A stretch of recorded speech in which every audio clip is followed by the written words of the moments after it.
when we are looking at the education debacle in the country at the moment. Joining us this hour is Dr. Maina wa Gaithuru, who is the Secretary General of the Parents Association in Kiambu County, as well as Micheal Soy, who is the UNSA Head of Public Service. I want to say good morning to both of you. Karibuni sana. Thank you so much. Good morning. And welcome to the hot seats of the Situation Room today. Glad to have you here. We'll be looking this morning about the education crisis and what's ailing our universities at the moment. We did see a number of pronouncements come from the courts yesterday, but we'll get into that properly. CT normally is here. Today he had to go for an assignment, but then he's left his proverb with Dennis. There's a proverb that he gives us from a different African country every week rather. And so today, Dennis will share that with you, and then we'd like you to interpret that and tell us what it means. Yeah, and you see, T is a teacher, and I'm a good student. Very good. So he delegated the duties. So today I'm wearing his shoes, which are big to feel. But anyway, here we are. So the proverb of the day today comes from the Sahel region, but the Coup Belt pretty much. The country is Islamic Republic of Mauritania. And the proverb is, before you eat, open your mouth. Before you eat, open your mouth. How would you interpret that? I think there's a lot of wisdom in the said proverb, because of course you cannot eat with your mouth shut. And of course it also connotates on many other daily doings. Like you cannot project anything before you have actually thought very well, before you have actually calibrated the pathway of it. And when we go back to education, it is also like we should also open our mouth before we make any decision that affects student, parents, the poor and the rich. The rich. Well put. Dr. has put it so well, and I'd just like to add something small. Yes. Eating is taking an action. And opening your mouth is now the preparation in terms of communication and openness before we take the action. Yes. Okay. So, as we get into this, I mean, education spans so much in terms of the spectrum. So whether we're looking at, the very basic form of education, going into primary school and then getting, as we get more advanced into secondary school and then beyond that into university, across the spectrum. And it looks like, we've been dealing with issues across the wide range. But even as we look at some of the pronouncements that have been made by the courts, and if we look at what happened before that, is that we did see that the Presidential Working Party on Education Reforms, then after realizing that there was this issue, the president said, okay, you guys go around the country and find out what we're going to do about this thing. And one of the things that they came up with is a funding model, which then had bans, and that's how people were essentially going to, pay for their university education. And then we saw, the petition was taken to court. It was declared unconstitutional. But then we saw that, the Court of Appeal came back yesterday and said, you know what, actually, let's stay that judgment that deemed it unconstitutional and let us have, essentially students going back to school and applying.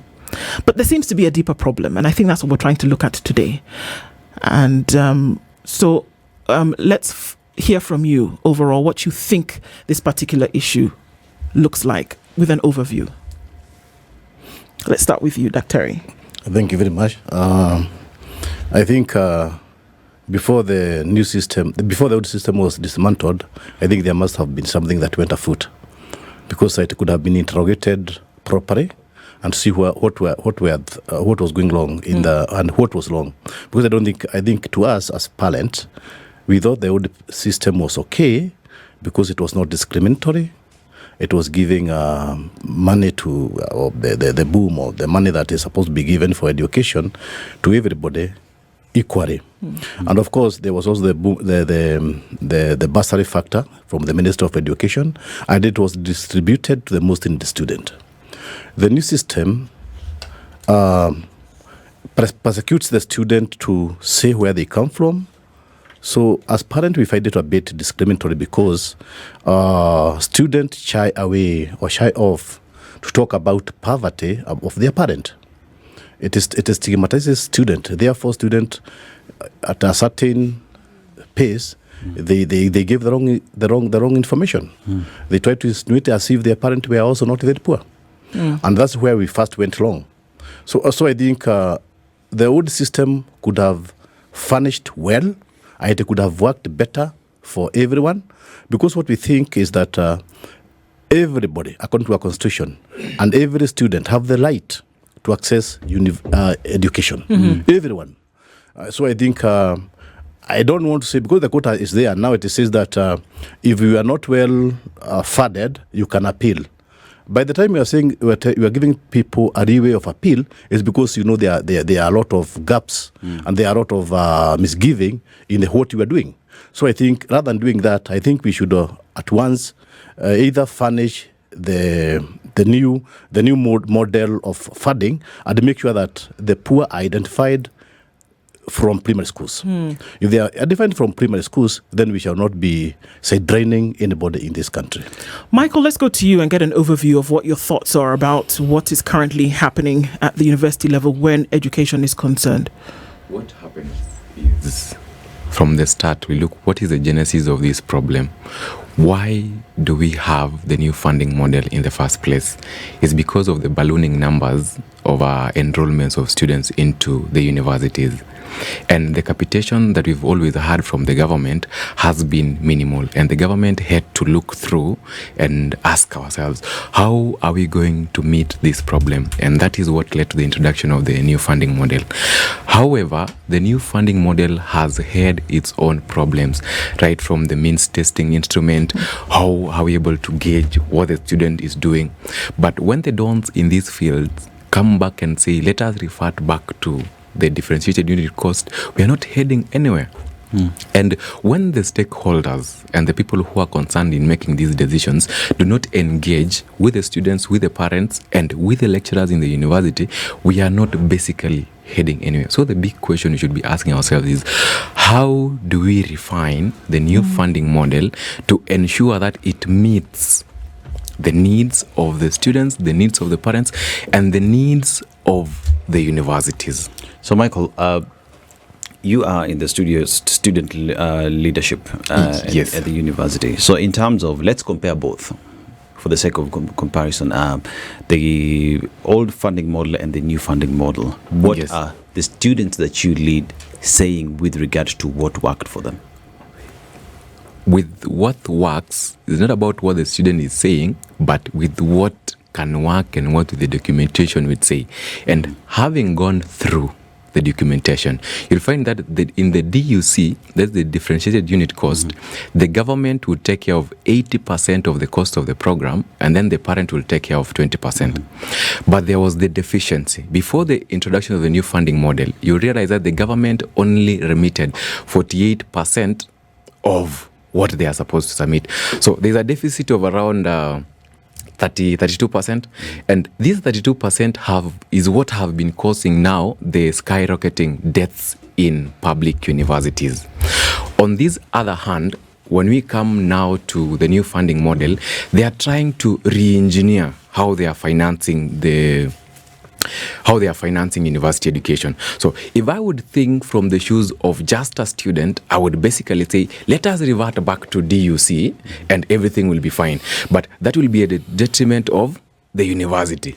And in the next couple of months and years, I will be transitioning from a student to an administrator or a lecturer in the university. I'll be having to deal with that problem of the debt when I go there. What do? We need to catch this problem before it gets there. So, Daktari, when you talk about education in the country, that is a right that every other Kenyan child should be able to access. Now, he talks in terms of the old model, the way it was and the deficits that were there. But then again, we base that argument off the budgets allocated to the ministry and the fact that even the disbursement of these funds that go to universities have all been budgeted for by the government, and by government failing to disburse this money, it is the government itself that is fighting itself. So when you come to where we are right now, what should be done? I think something is wrong in the ministry, because prioritizing education has not been taken with with the seriousness is supposed to be taken with. And I think everything else has been prioritized to the cost and to the expense of education. As parents, we feel so disgusted that the government that has been chosen by the people is discriminating upon the people who chose upon them. And this is very bad democracy. And I think democracy should start with education. In developed countries, I don't want to say that we are not developed. Of course, we are not at the level of any other very high developed countries like America and the USSR. But I think we should emulate, because we send people to go and benchmark in other countries. I don't know how they've been marked on this, because the benchmarking is not very well attested with us, because our student, our children, as a parent association, have been discriminated upon, especially the parent from the student from the poor. And the student from the poor have the right to education. And you find that people who have been prioritized are people from who is who, the political class, people who are well-to-do. And this is a gluttonous way of actually awarding our education system. And also, we think that something should be done better. The government can do better on this. And what I said, I would revert to this. Why don't we identify our poor in bursaries? We identify our poor and see that it's the poor who receive the money when they require to pay it. Especially now the people from very disadvantaged families. And we have mechanisms to know that, because we know who is who, and we know where the poor live. We know people from the slums, sometimes they can't afford, and they are not prioritized. And sometimes you find there are people even now who have not joined the universities. They have not joined the universities, not because we don't have these elders, village elders who can identify, because they are also compromised. So I think it's until when education shall be prioritized and made independent and funded first before any other development programs. So I think it's still the government, the back lies with the government to prioritize education, and to make sure that there is no discrimination, and to make sure that, as it is the policy, that this policy is articulated by making sure that everybody access education, irrespective of their status. Michael, do you think that there's an understanding across board about what needs to happen across board, from those who practice, those who sit in authority over education circles? Is there an understanding of the processes that need to take place for there to be simulation? An understanding. And I would like to ask ourselves here today, when we talk about the government, what do we imply? When people refer to the government, they would like to refer to the executive or the presidency. But University of Nairobi is a parastatal of the government. And any officer working in the University of Nairobi is the government by itself. So let me trickle down this conversation to now what is ailing universities, without necessarily blanketing everything to the presidency or the parliament or something of that sort, or trying to blame certain individuals. I believe that is why I'm here. Because I am a student leader in the university, I'm also accountable to the public. The first thing that is affecting our universities is leadership capacity.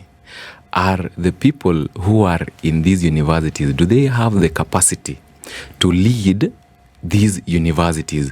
What is the downfall of Moi University? What is the downfall of Egerton University?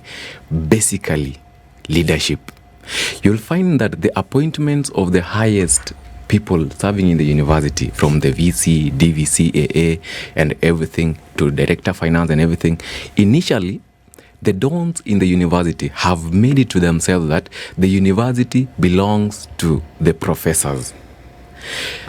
I am, for example, a professor, let's say in anatomy.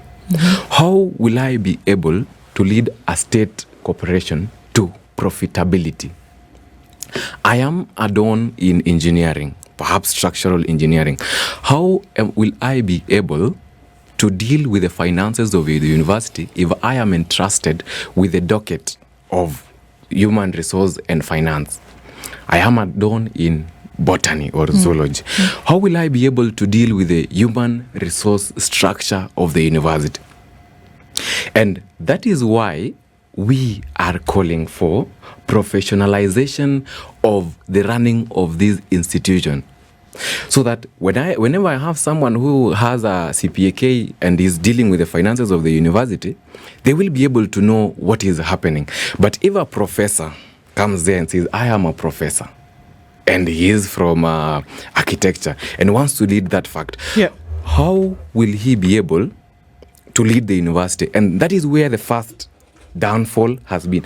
That is why the Council of University of Nairobi has been trying to institutionalize reforms to professionalize the running of the universities. Let me go to issue number 2, which is now the funding.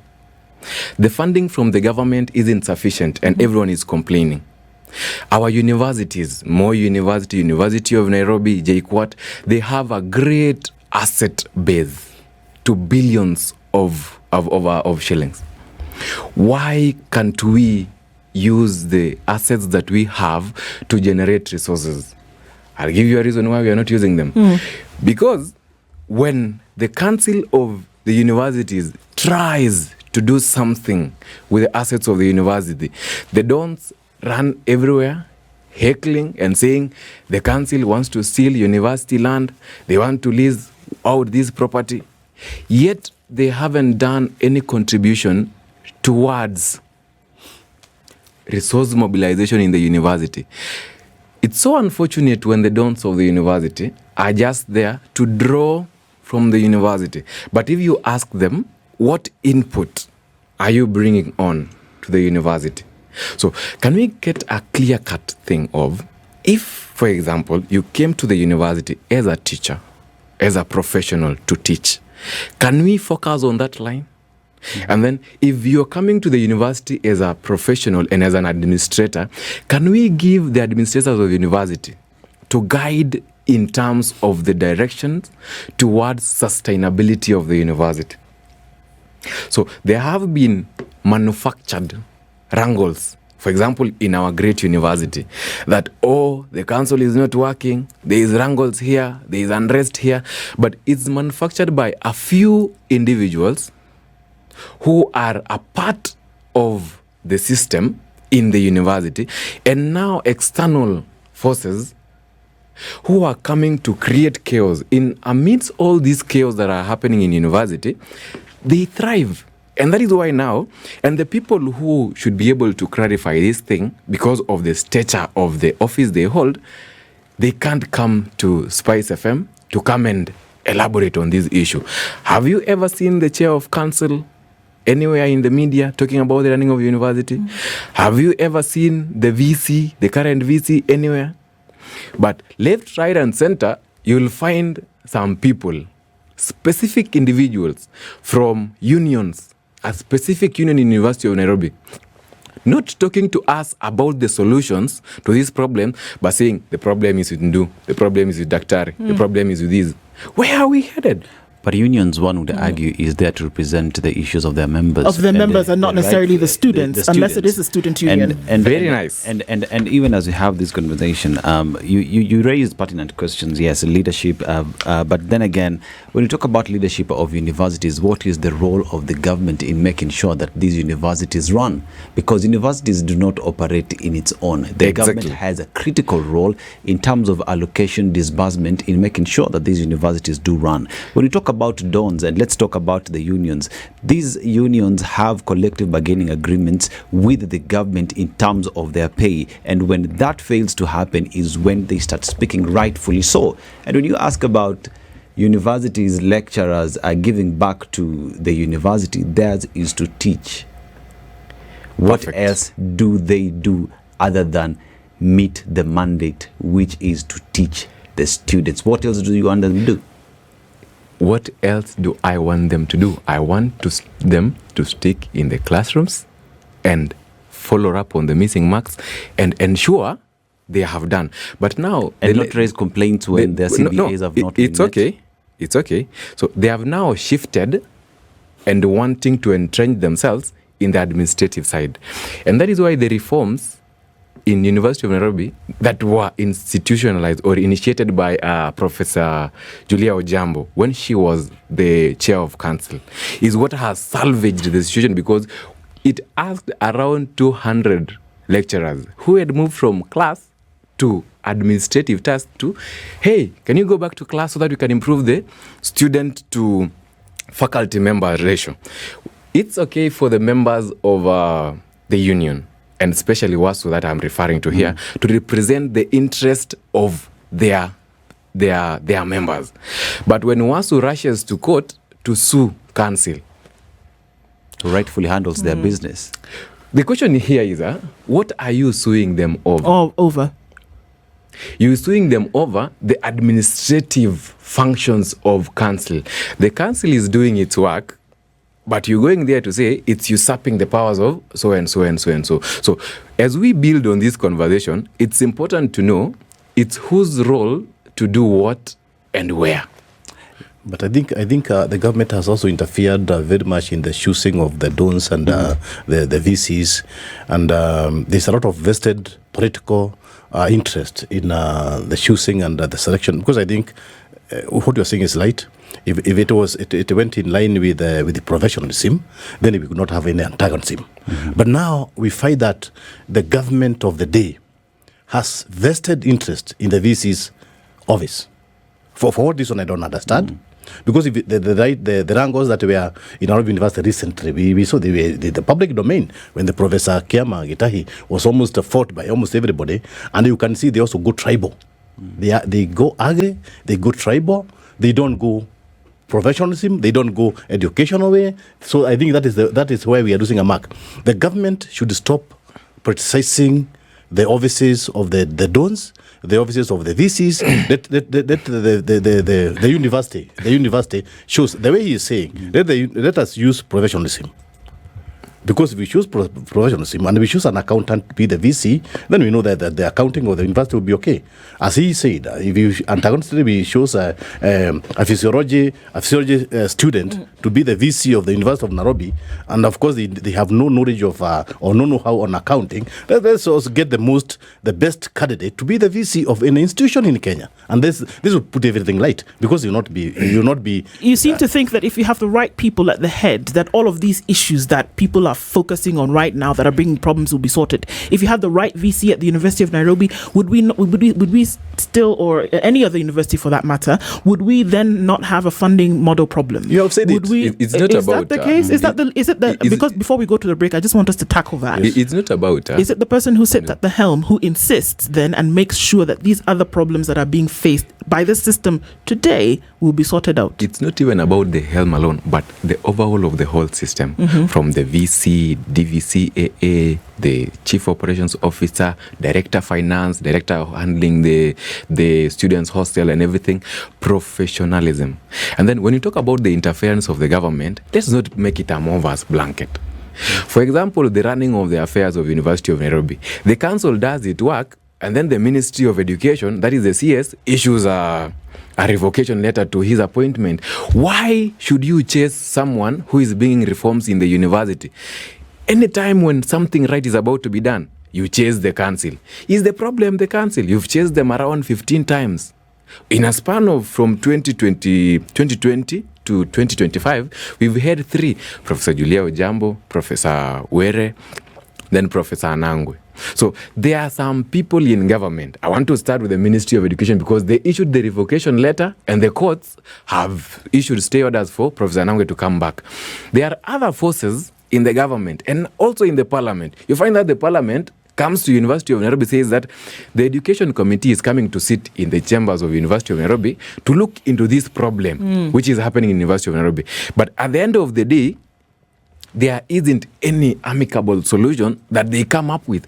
Are they coming to sit for their per diems? That is what I'm starting to think about. What interest do they have say that they cannot provide solutions to these things? As I sit here, I've gone through the documents and I'm starting to think this is the right way to go. But they would not want us to go on the right way because in this chaos, they do thrive.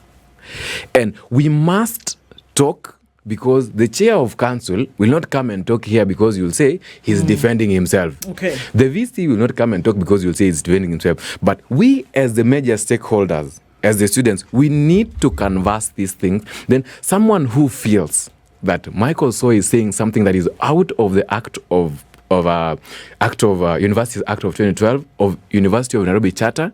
Let him come to this show and we flip page by page and see what it actually is the says. responsibility. But when Dr. Maloba Wekesa was here last year, he talked about the composition of the council. That is not where the problem is. Having this education conversation this morning with Michael Soy, who is the University of Nairobi Student Association Head of Public Service, and Dr. Maina Gaithuru is the Secretary General of the Parents Association in Kiambu County. And so when we're looking at what's ailing our universities, so if we don't look at the problem, we can't get the solution, right? And so we're saying that it doesn't matter if you give a fantastic solution on the outside, whether you have a great funding model, whether you have folded help to join something else with the university's fund. If you don't have the correct structures in place at the university level, whether it's University of Nairobi, whether it's More University, whether it is a private university, we're saying that if you don't have the correct structures in place, whatever you bring will not help. Exactly. So where is the problem in the structure? The problem, when you talk about the structure of the university, we have the council at the topmost, at the apex. Then we have the Senate. Let me talk about those two. The council is the one responsible for the managing of the university, and they should give directions of how things should go. When council gives direction on how things should be done in the university, the people and the cartels who are entrenched in the system feel rattled, and then they now go on a spree of revocation or removal of the members of the council. Why would you say and the that? chair. A very good example is what happened in University of Nairobi, Faculty of Business and Management Sciences. 5 people who are now in EACC, they have run dry the coffers of that faculty. That is Dominic Murage. No, don't mention names. No, it's in public domain, but I stand guided not to mention. But they have stolen from the university, and they are Allegedly. in EACC. Allegedly. And the chair of council now comes in and says that we are not. You are supposed to go on leave so that we can investigate you, and then appoints other people. The powers of employment in the university lies with the Council of University of Nairobi. But now, the VC and the professors come shouting that the chair of council is usurping the powers of the VC. So if we don't deal with people who are stealing from university to tunes of millions of shillings, where are we going to be as a university?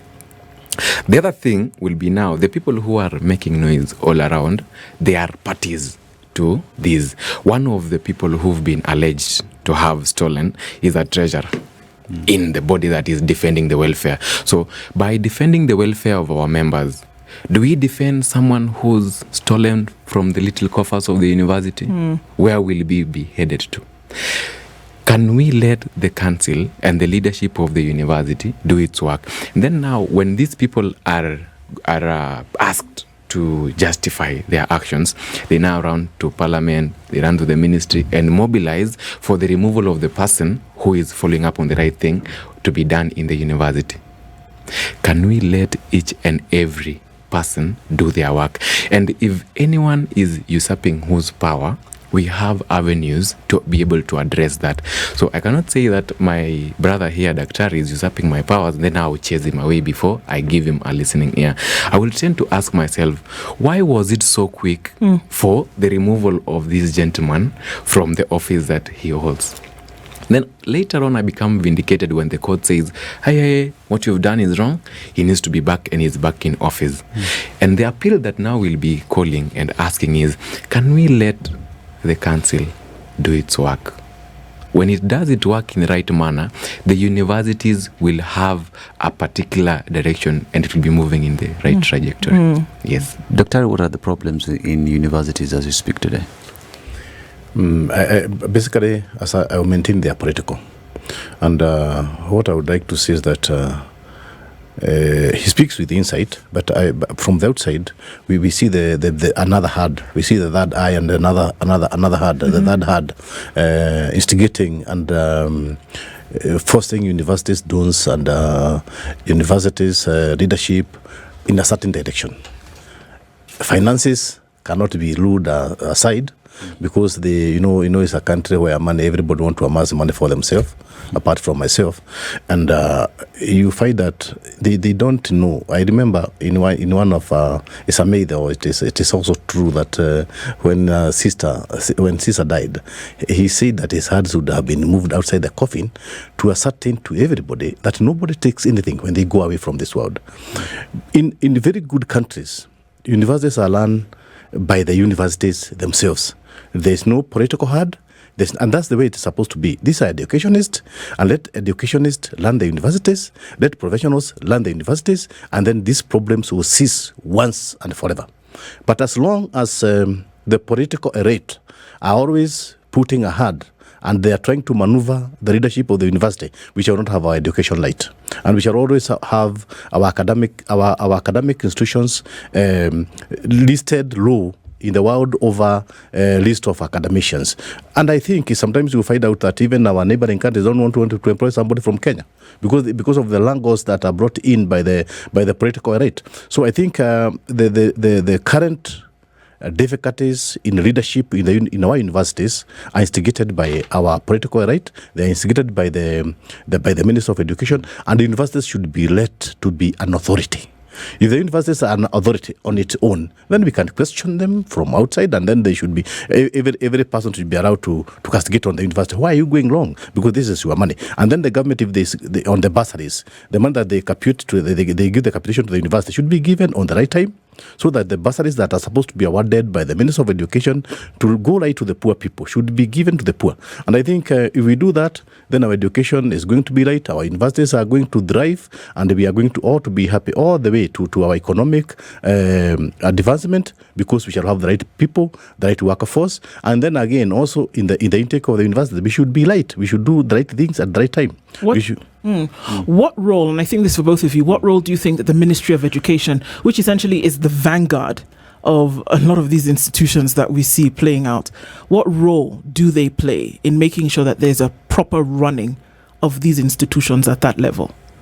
As at now, they haven't done their role, because what we have seen is interference with the way things are being run in the university.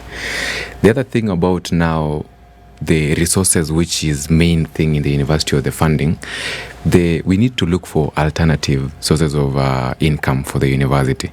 And once we cried to the government's idea, the government says that we're bringing on board a chancellor who has a global reach, who can be able to attract partners to the university and do a good resource mobilization. When the chancellor came in, that is Professor Patrick Vercoen, he started by doing town halls and engagements with the stakeholders, that is the students. He did a number of 11 town halls in the 11 faculties, then met the members of the unions in the university and the staff. After meeting them, he drafted with the council a 24-month transformational agenda, 8-point agenda, which was adopted by the cabinet, and that is the government. So the government adopts, and this is something that is going to help the university, but the next moment someone runs to court again to stop the same thing that we've been crying for to help us as a university. So on one hand, we're saying, government, kindly help us. When the government comes on this hand, they say, no, we never wanted you to come in this particular manner. So most of the people in the university are speaking from double speak space. The other thing is, they say there is rankles in the University of Nairobi, and all positions are in acting capacity. When the Council and Public Service Commission advertises the positions so that they can be filled substantively, they also come back again and say, oh, no, the problem is you haven't done it correctly, and let it still continue being done in the same manner that it has been. So one hand, you don't want acting capacity. On the other hand, you don't want the position to be filled substantively. So where do you stand? Which brings the question: when you talk about the appointment of chancellors to these universities, yes, the exercise of appointment, should it be done without consultation of key stakeholders? And with this, I mean the dons, the councils. Talk about the Senate. Should it be done with consultation with the stakeholders who have been there, who understand the university, and who equally are playing their role in ensuring that the universities are run right. And I think I'll bring that to the Daktari, because it's mentioned something to do with political interference. Because today, you remember Professor Ayiro from University of Eldoret, how he was frog marched from the office by politicians out of that, because for some weird reason, he was considered not to be one of them. Tribalism, politics, playing into appointment and people who hold these offices. Now, when it comes to appointment of VCs and people who run these universities, should this be a consultative effort with the dons together with the Senate and the Council in making sure that universities are run right, or should it just be left in the open? In fact, even it should be put in the public domain, and there should be a public participation, because we also know them. We know where they come from. We know where the dons come from. But we should stop trivializing and bracing the university selection of dons. And we know why people are selected from this region, and we know who has the hand in that. It's the political gerrymandering and the political maneuvers, the political circus in this country, and we know who is benefits finally with the funds that is collected from the poor, from the university. We know, and we with a lot of authority, we say that it should revert back to the communities, it should revert back to the society, and our constitution is very clear how this should be chosen. There should be no political interest, but as long as this country is maneuvered and controlled by the political right, we shall not head anywhere in education. So I think it is important that now we revert back to professionalism, we revert back to seeing that the right person is put in place, and of course their tenure is respected. Is respected, because you find that as he says that rightly, that they are moved. This council is moved because it's not answerable to, or it is not singing the political tune of this time. So I find it so difficult to say that we have universities that could deliver. And that's why you see, if you go to the listing of honor in the whole world, you find our universities lag behind. And you attest to that. They lag behind. Why? Because professionalism is not followed. Value addition to persons who are elected is not put in place. So you find out that who gets the receiving it? It is us, the parents. But by the end, it is our student that we are investing in the universities. It is us who gets drained. It is us who, finally, this student come back to us jobless, because value has not been added in their education, and so they cannot compete in the job market competitively. So I think politics should be put aside, and the right procedures is that a public participation before a don is elected in the universities should be followed. And the due course, and then because we should be selfless. Sure. And the selfless people are the people who make the universities become very valuable and competitive. When we have education conversations in this room, oftentimes we think about, the things that we see from a policy level. And when we say policy, we're talking at government. So those are the things that we often talk about. We say, whether we're looking at lower levels of education, and we talk about capitation, and we whinge about that a lot.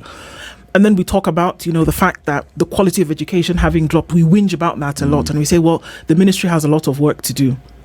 And then we talk about, things like education officers that should be around the country making sure that things are actually in place. We whinge a lot. And then we place firmly the blame, squarely, at the policymakers, which, yes, is ministry. And we talk about the fact that, yes, you have proper development, you have proper curriculum development, you have that. That happens because we know curriculum development is not just for lower levels education. It goes across board, and we say, yeah, that's done very well. But we often ignore what we are bringing up this morning. That inward structures seem to have a rot. That no matter what you do at the policy level, that if the rot at the inward structure is allowed to continue in the manner in which you explain it to, then we can be crying for policy to change or to get better. But if the inward part of it is not dealt with, we can be here for years. Add on what you're saying either. And that is why when my friend is questioning about the selection of these people, I will tell you, and if you ask any member of the Senate in University of Nairobi, the appointment of Professor Patrick Vakoen, it went through the entire process, and these don't were part of it because they sit in the Senate. And that is why I actively advocated for the removal of the previous VC in University of Nairobi, and it brought some certain sanity in the university. And now what is happening in Faculty of Business with the looting, these are cronies of the former vice chancellor. So we started from the head and we are now descending to each and every part, because in University of Nairobi I can go into the procurement office and know how things are. I can converse with a member of staff in confidence and tell me what is happening. So right now we, as the students of University of Nairobi, we aren't crying to the government anymore, but we are taking now this to our hands. And then the way, if we find that you are incompetent, I promise them that we will come for you and we'll tell you kindly leave so that the investigation can be done. Yeah. In terms of policy, the act is very clear. The charter is very clear. The statutes of the university, they are very clear on whose role it is to do what. But it's now the person who is seated in that office. And the way my brother has said, the influence from the political elites. And this time around, we're not blanketing to see that is the political elites alone. It's a specific person who is making the phone calls to university or emails and so to curtail the process. So we'll not be doing the government thing. We'll be saying it's her who is making or messing up with the system, and we're telling you, we're giving you a last warning. Can you kindly leave the university and do the thing that you are supposed to do? Because that will be the direction to go, and we'll not be coming here up and again trying to review, was the process followed? If, for example, I give someone to be the chair of council and he knows what needs to be done according to the act, he will promote the don if they have made the requirements. But if you say that we need a professor or a what to be the chancellor of university or the VC, yet did not have the capacity. Look at the corporation, for example, KCP Group. Who is the former MD of KCB? Joshua Igaro. Is he a professor? No. Is he a doctor? He's a money man. But he has been able to run the corporation to profitability. Do you want to tell me if that man is given to run University of Nairobi, he cannot steer it to the next level? But now you want to buy him by saying, no, we want a professor who supervises this and this and this. So it's a time we look at this conversation and decide this is the best way to go, without now saying university ni yetu, it's for us as professors. In the next couple of years, I will be there in that professorship. Will I be one to say now, this is mine alone and want to run it, yet I do not have the capacity to lead it? And I am not bringing anything on the table for the university. I'm just drawing from it. I want to move from class to the administrative side so that I can add more allowances. Is that the direction we want to go? Definitely no. And the moment we raise these questions and people now start talking, because the moment the chair of council talks in this particular manner I'm talking, or the VC, it will be like, you don't want to give the money to the lecturers. You want to do it by yourself alone. What should we be looking to? Because, our time is coming to a head, but it just seems like there's so much, but what should we, briefly from both of you, what should we be looking to say that we can actually we looked at what the problem is, what should the solutions be? We should prioritize education because education has not been prioritized in this country. And I don't know where our political leaders went through. I don't know whether they are being blind on how the university used to be during the previous administrations. But I want to also say very, very authoritatively that there's no administration in this country that never encroached into the leadership of the universities because of the power, the money that's needed, and the numbers. Students have been used previously to fall in a certain political lineage, and it's clear. And we always have found that leaders of the student union or leaders of the student union have always gone in the certain direction politically. I don't want to mention names, but you find that this is and also the students should not be politicized. I of course I know my brother is almost my son, and he might not have enough money, but we until when we find that money does not lead.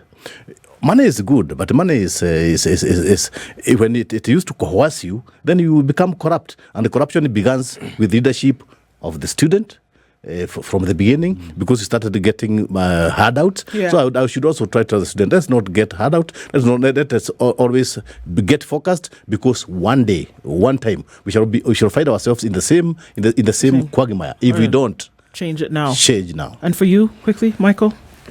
Let the dons of the university do the work that they signed up for in the university.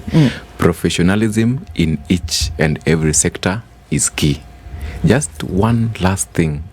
We have elections coming up in the University of Nairobi very soon. They have been stopped by the courts because the so-called dons aren't doing the right thing. So there's a lot of work that needs to be done. That's very clear. A lot of work. And the solutions are not going to be whittled down to 1 hour, but we're thanking you so much for making those insights clear to us today. Dr. Maina Gaithuru is the Secretary General of Parents Association in Kiambu County, and the University of Nairobi Student Association Head of Public Services, Michael Soy. They've been here with us this morning looking at this crisis in education and what's ailing universities. These conversations must continue. This is the Situation Room, the only way to start your day.